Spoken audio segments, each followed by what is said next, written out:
কালীগঞ্জে বোমায় নাবালিকার মৃত্যু, গ্রেফতার মূল 4 অভিযুক্ত।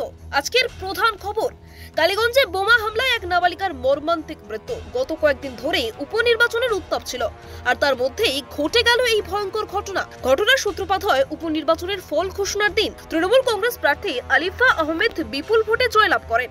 এরপর বিজয় মিছিল বের হয়, আর অভিযোগ উঠেছে সেই বিজয় মিছিল থেকেই কিছু লোক সিপিআইএম কর্মীর বাড়ি লক্ষ্য করে বোমা ছোড়ে। সেই বোমার আঘাতেই প্রাণ হারায় 4র্থ শ্রেণীর ছাত্রী 10 বছর বয়সের তামান্না খাতুন।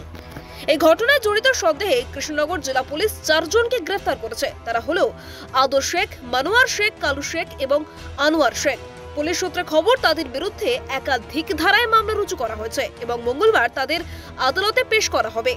মৃতার মা সাবিনা ইয়াসমিন জানিয়েছেন, তিনি নিজে দেখেছেন কারা বোমা ছুড়েছে এবং তাদের রাজনৈতিক পরিচয়ও তিনি উল্লেখ করেছেন। তার অভিযোগ, প্রতিহিংসা চরিতার্থ করতেই এই হামলা চালানো হয়েছে। পুলিশ সুপার অমরনাথকে জানিয়েছেন, 2013 সাল থেকে এলাকায় 2টি গোষ্ঠীর মধ্যে বিবাদ চলছিল। এই ঘটনার সঙ্গে সেই পুরনো শত্রুতার যোগ থাকতে পারে, তবে ময়নাতদন্ত ও ফরেনসিক রিপোর্টের পরেই ঘটনার আসল কারণ জানা যাবে। এই ঘটনার তীব্র নিন্দা করে মুখ্যমন্ত্রী মমতা বন্দ্যোপাধ্যায় দোষীদের কঠোর শাস্তির আশ্বাস দিয়েছেন। তৃণমূল প্রার্থী আলিফা আহমেদও এই ঘটনার নিন্দে করে দোষীদের দৃষ্টান্তমূলক শাস্তির দাবি জানিয়েছেন। অন্যদিকে বিজেপি ও সিপিএম এই ঘটনার জন্য তৃণমূলকেই কাঠগড়ায় তুলছে। তারা ঘটনার তীব্র প্রতিবাদ জানাচ্ছে এবং এলাকায় বিক্ষোভ দেখাচ্ছে।